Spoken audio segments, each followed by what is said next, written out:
Children, here we are going to discuss activity 4 from your textbook to understand poles of a bar magnet. Let us start the activity.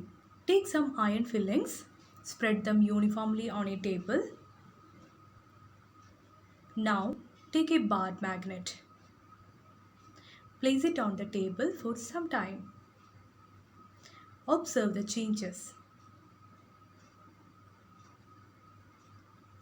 What did you observe? Yes, in this activity we observed that more iron fillings get attracted towards the two ends of a bar magnet, and we will also find some scattered iron fillings between the two ends of a bar magnet.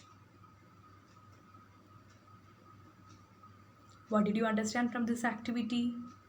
Yes, finally we conclude that every bar magnet always has two ends whose attracting capacity is more than its other parts. These ends are called poles of a bar magnet. Children, let us do an activity to know the directions with a bar magnet. Children, here we are going to discuss activity 5 from your textbook. Place a retort stand on the table. Take a bar magnet. Tie a thread at the middle of the bar magnet. Now suspend it freely from the retort stand and wait until the bar magnet comes to rest. Observe the directions of the bar magnet. Now disturb the magnet and again wait until it comes to rest.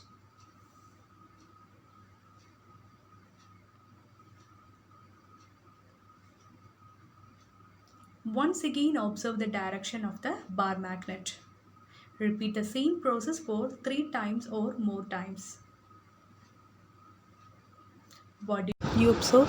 Yes, we observed that a freely suspended bar magnet always comes to rest in a particular or same direction, which is the north-south direction.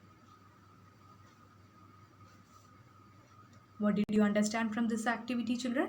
Yes, we learned that the end of the magnet that points towards geographical north is called north pole of the magnet. The other end that points towards the geographical south is known as south pole of the magnet.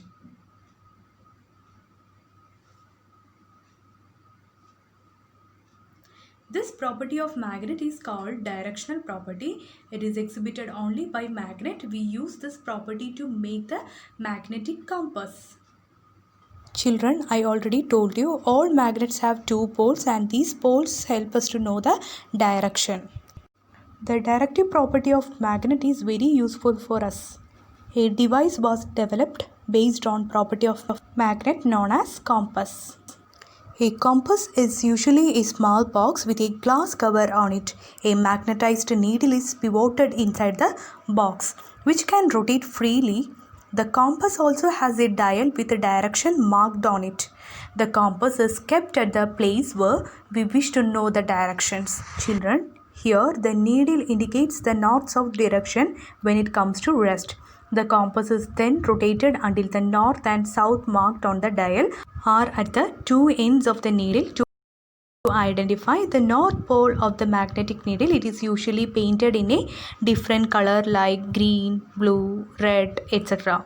Next, let us see how can we make our own magnet. Here it is a single touch method of making a magnet. You have to take a rectangular piece of iron. Place it on a table. Now take a bar magnet and place one of its poles near one edge of the bar of iron. Without lifting the bar magnet, move it along the length of the iron bar till you reach the other end. Now lift the magnet and bring the pole to the same point of the iron bar from which you began. Move the magnet again along the iron bar in the same direction as you did before. Repeat this process 30 or 40 times. Bring a pin or some iron fillings near the iron bar to check whether it has become a magnet or not. Children, when an iron pins get attracted towards the magnet, our iron bar become a magnet. If not, continue the process some more time. Remember that the pole of magnet and the direction of its movement should not change.